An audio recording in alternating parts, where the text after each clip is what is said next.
How's it going, Blues fans? My name is Zika Pauly, creator of the Blue blog here on YouTube and on Instagram as well. And I am back with another video and another stinker by the St. Louis Blues.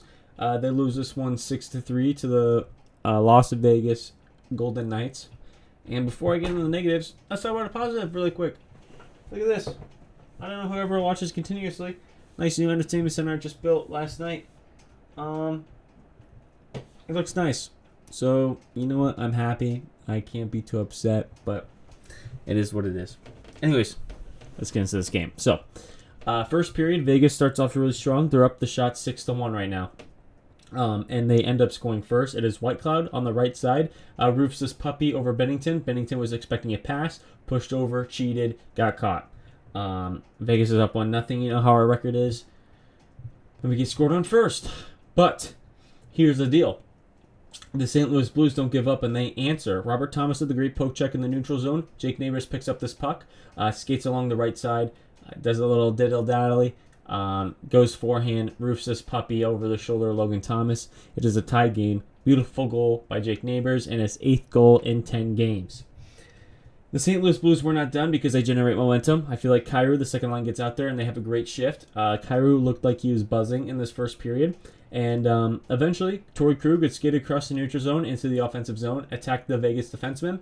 Drop this puck to Kyrou. Kyrou kind of lose the puck, but pick it back up. And because he lost that puck for a quick second, all the Vegas players in the D zone were pretty much zoning in around him and watching him. Kyrou finds Krug on the back right corner of the offensive zone, and Krug, right when he gets this puck, sends it across to Kevin Hayes for a tip in front. St. Louis Blues are up now 2-1. It's looking great. Good competitive hockey game. Later, about 7 minutes later, both teams kind of have their chances, but then Kyrou again, the St. Louis Blues would score again. Kyrou along the left side, diddle-dally, dancing around one guy, around, toe drag, forehand, 5-hole. Now we're up 3-1. And it's looking good. End of the first period.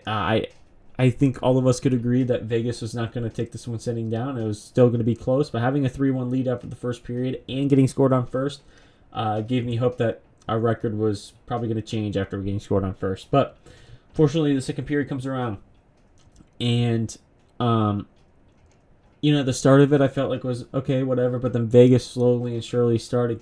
They kept going and going and going. I have my buddy Noah here. He's watching the game with me. Vegas was going. Eichel would score. Kyrou, I know he's going to get some backlash because he was kind of watching this play. You got to take that stride forward, but he was also tired. I'll give him the benefit of the doubt. Because, the following events from the St. Louis Blues are what make me insanely frustrated. Eichel would score, their superstar, make this a 3-2 game in the second period. And shortly after that, the St. Louis Blues would take a penalty when Vegas is at the top of their game, has all their momentum. And right there, I just say, you're stupid. That's seriously the dumbest thing you could possibly ever do. And clearly, Vegas scores. They tie this game 3-3. I don't remember if there was this one or the next one. I don't remember, but one of these goals could have been called back. Yes, William Karlsson got his skate in there. Let me double check and make sure which goal it actually was, because I don't want to, mess it up. But yeah, it was a tying goal. Karlsson to Marchessault on the power play. Karlsson kind of went in the blue paint. His skate knocked the stick out of Bennington's hands. Marchessault would tap in the empty net, but it would go in. It would go off of Bennington's blocker, which I was actually surprised that he got that over. And no challenge from St. Louis Blues.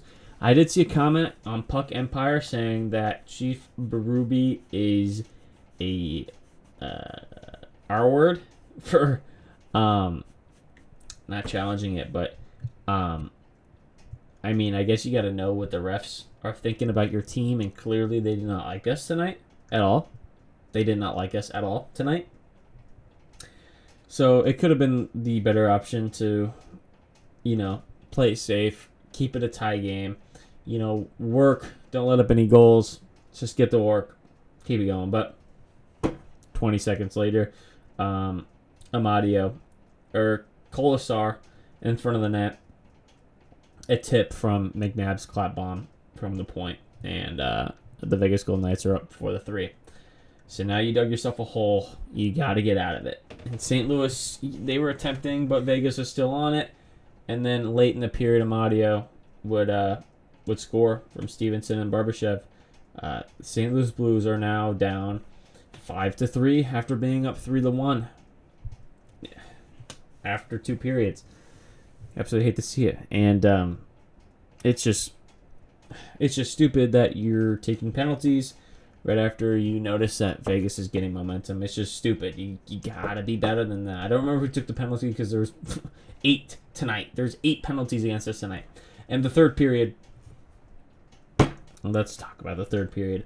Third period, luckily, the penalty kill was perfect because I'm pretty sure Vegas had 5 straight power plays in the third period because the St. Louis Blues were just hemmed in the penalty box. And I don't want to hate on the refs because it is a difficult, very, very, very difficult job to do, especially in the National League level when you got the whole crowd saying, "Ref, you suck."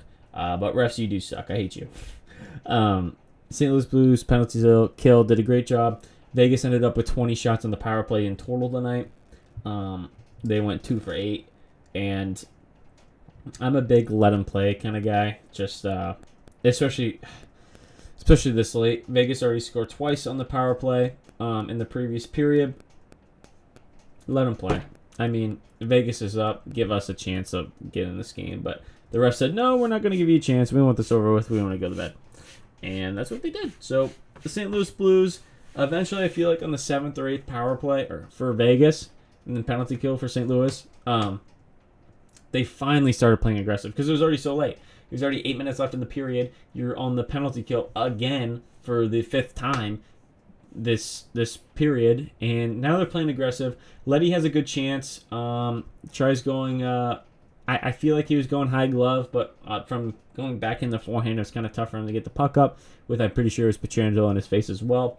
It was a good play from Robert Thomas to get this puck to Leddy, and Leddy did a great job spinning around, shaking the defender off, and then crashing the net. So St. Louis, I felt like still had life at this point, and they would keep coming. They would try and get pucks on net. There's a couple times where they couldn't keep the puck in the zone and would have to regroup, which I felt like killed them a couple times. But, I mean, still no goals. No goals. We pulled a goalie with 4 minutes and 1 second left in the game. And Vegas wouldn't score until there was about 11 seconds left from William Karlsson on a face-off loss by Robert Thomas. And the Blues end up losing this one 6-3. Bennington was great tonight. I'm not going to completely blame him for the loss. He stopped 43 of 48, posting an .895 save percentage. When you're facing 20 total shots on the penalty kill, you're down a man, you're that 5th man, you're sprawling around. I bet he was gassed. He was so gassed. He was gassed. And the Blues did a terrible job getting pucks away from the front of the net and players away and clearing the front of the net to help their goaltender up. I mean, like, Jack Eichel, he gets the puck kind of in the slot, spins and shoots. I mean, no one's covering him, and he is in a dangerous area for a superstar. It's just silly. Marchessault, his goal from the power play. Karlsson, Leddy was a little high on this one, and then it was only Parayko there to split up the 2-on-1, and there's still a guy high. So, really, it was somewhat like a 3-on-1. But, I mean, you just got to read these plays, man. Colasar, he's just sitting in front of the net for a tip. Amadio, if you want to be honest with you, I don't even remember the goal. I don't at all. But I bet you there's something we could have done better, clearly. Something we could have done better to help our goaltender out. First one totally on Bennington, that stink. That was a stinker goal. You cannot let those up. That was a stinker goal. But, yeah. Blues lose this one 6-3. This is a frustrating game as a Blues fan, but at least on Friday we do play the Columbus Blue Jackets, who are 4-5-1 in their last 10 games. They're kind of a stinker team, and we have a shot to get a win. And a win after that, because we play on Saturday another stinker team against the Chicago Blackhawks, who are 2-7-1 in their last 10. So,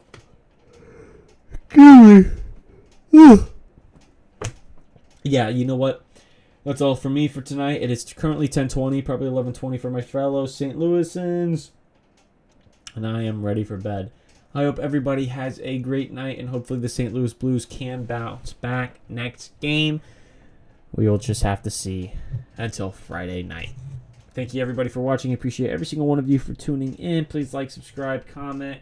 Let me know what you guys think of the St. Louis Blues and what's going on around the league. Make sure you hit me up on Instagram. Give me a show, follow, like all my posts because why not? Shoot me a DM on there if you want to talk about Blues hockey as well. That is at BlueLuBlog. Same with Twitter, but I don't really check Twitter that much. Not a big deal. And that's all. Have a good night.